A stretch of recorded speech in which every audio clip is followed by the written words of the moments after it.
Hey everybody, I'm MLive's Nick Baumgardner here alongside basketball beat writer Brendan Quinn after Michigan's 77-62 win over Northern Kentucky. Another pretty painless win for Michigan. Big news tonight, two things: Derek Walton's return, and the latter, Caris LeVert, becomes the fourth player in Michigan history to record a triple-double. Big night for him.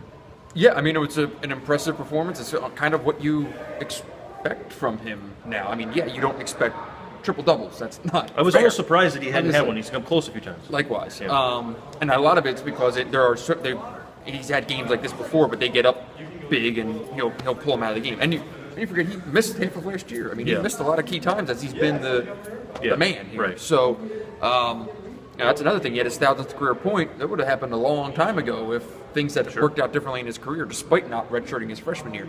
But yeah, I mean, he's just a guy who's just active all over the court now. You forget that he's also one of their better defenders with all that length out there on the perimeter. He gets rebounds.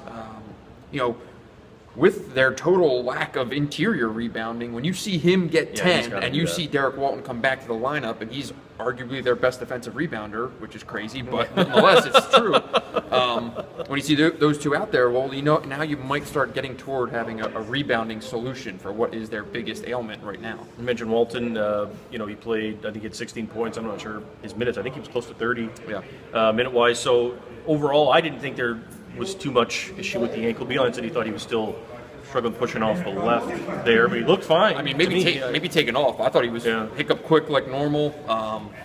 Changing speeds, doing all those things. Maybe, I'm sure if you look at it on film, his lateral speed or whatever could be a little different. But for all intents and purposes, missing 3 games, coming back, I thought he looked fine in warm-ups. I thought he looked fine on the court, and he definitely gives them a different look offensively. He can just do more with the ball in his hands than Abdur Rahman can. Right. And that's including everyone in what's happening out there. And you saw a lot of the residual effects of Duncan Robinson getting so many open looks off the defensive attention that's shown on LeVert and Walton. He got open. They had to shift over to shut down Duncan Robinson, and suddenly things opened up more for Walton. He scored most of those points, like you said, in the second half.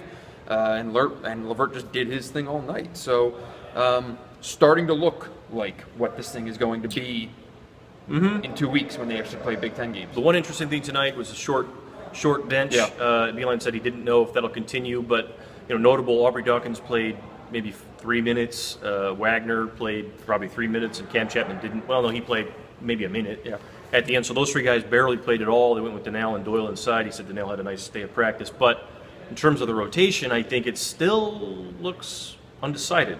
Somewhat. Well, I mean, Aubrey Dawkins is going to get more minutes than that 3 as the year goes on, for sure. But I wonder also if that's like a message being sent to Mr. Dawkins. I mean, it's happened. It's happened 4 minutes. It's happened so many times for so many guys at this point. You've seen guys get sat down like that. Other than the big 3, pretty much. Wagner will get minutes when the matchups dictate it. But tonight, when they had a little 6'6" power forward who was just big, strong, and fast, Wagner would have been falling over his own feet. So when it worked. But yeah, I mean, this thing's going to get trimmed down. In Big Ten play, they're going to be playing 7, 8 guys, depending on matchups. Well, he said the guys I trust are the guys that are be on the floor, and the guys that he trusts right now are LeVert, Walton, Duncan Robinson, Zach Irvin, TBD.